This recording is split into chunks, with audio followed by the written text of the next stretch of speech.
Mga kapuso, kapit po sa patalim ang mga residente ng Surigao del Norte. Marami po sa kanila ang nagbebenta na ng kanilang mga laman loob o yung tinatawag na internal organ para lang po makapera. Ang misis po ng isang bilanggo na dating nang nagbenta ng kanyang bato o kidney, sumulat po sa aming notebook. Dalangin niya na kapag nakarating ito sa susunod na presidente ng Pilipinas, ay makakalaya na ang kanyang bayan mula sa pagiging alipin ng kahirapan. Narito po ang biyaheng totoo ni Ruth Cabal.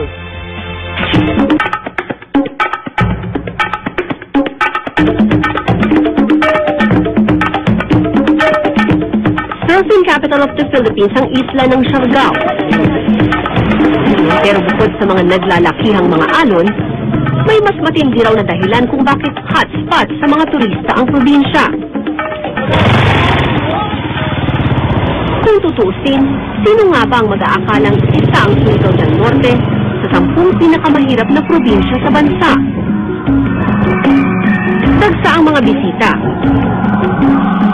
sagana sa mga yamang mineral, at isa lang sa bawat 10 ang walang trabaho dito. Pero gobyerno na rin mismo ang nagsabi, lugmok sa kahirapan ng mahigit 50% ng probinsya. 5 sa bawat 10 taga rito, madalas nakaranas ng gutom. At alam naman natin na pag ang tao'y nakaranas ng sukdulang gutom, kakagat kahit sa sukdulang solusyon.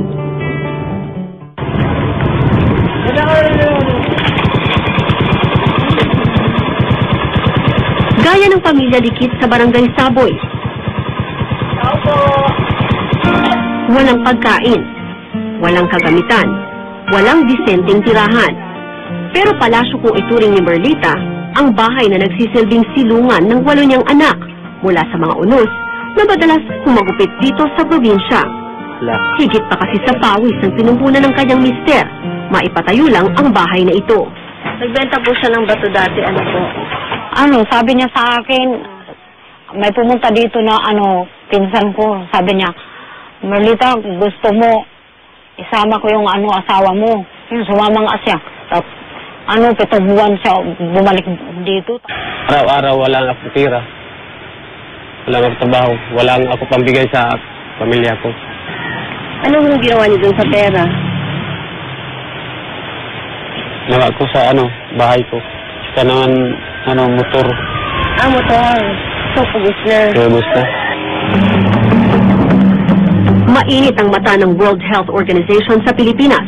Lalo't pang 5 tayo sa mga tinukoy ng organisasyong Asia Against Child Trafficking bilang organ trafficking hotspots sa buong mundo. Madalas daw, nakakahanap ng mga desperadong biktima ang mga dayuhang nangangailangan ng kidney. Ayon sa opisyal na talaga. Noong 2004, naging sentro pa nga ng pagsusuri ng programang investigador ang bayan ng Pilar, nang maungkat na marami dito'y biktima ng organ trafficking. Isa sa mga biktimang yun ay si Richard Kalinawan. Gaya ni Yuhito, matinding pangangailangan ang nagtulak sa kanya na magbenta ng kidney. Magkano po yung nakuha niyo? 120,000. Para na rin sa amin. Makatikim naman ng paminsan magandang kinabukasan. Kaso lang, wala parang bulay. Pero nadiskubre ko na bukod sa organ trafficking, may isa pang pinagkakakitaan dito ang mga oportunista. Sa tala ng grupong Visayan Forum, sa unang 3 buwan pa lang nitong taon, mahigit 200 na ang naililigtas silang biktima ng human trafficking. Dito pa lang sa pier ng Lipata. Ang Surigao is, ito kasi yung tinatawag natin na gateway to Mindanao. Kung magta-travel tayo using the Maharlika Highway from Mindanao to Luzon, dito talaga dadaan. Kasi andito din ang mga Roro ferries. So, talagang dinadaanan talaga ito. So, pwedeng mag-transport dito ng mga tao illegally. Ang 3 batang ito, pansamantala muna nilang kinukukup dito sa Surigao City. Pinangakuan daw maging waitress. Pero ang dinasabi sa kanila, sarili nila ang kanilang ihahain sa mga naghihintay na parokyano ng laman. Gaano man kahaba ang pisi ng pag-asa, malakandira pala itong nauubos kapag kumakalamang sikmura. Ang kandila ng pag-asa ni Merlita, umaandap-andap na. Pero nagliwanag pa rin ang kanyang mga mata nung sabihan ko siyang may pararating ko sa susunod na Pangulo ang mga hinaing nila sa pamamagitan ng isang notebook. Sulat niyo po dito kung meron po kayong hiling para sa susunod na presidente. Mahal kong Pangulo, sana po bigyan niyo kami ng maraming pagkain sa kayong asawa ko. Gusto ko magawi na sa amin. Sana po matulungan niyo po kami para di na magbenta ng bato na hindi kapalit ng pera. Nagmamahal, Merlita M. Likit.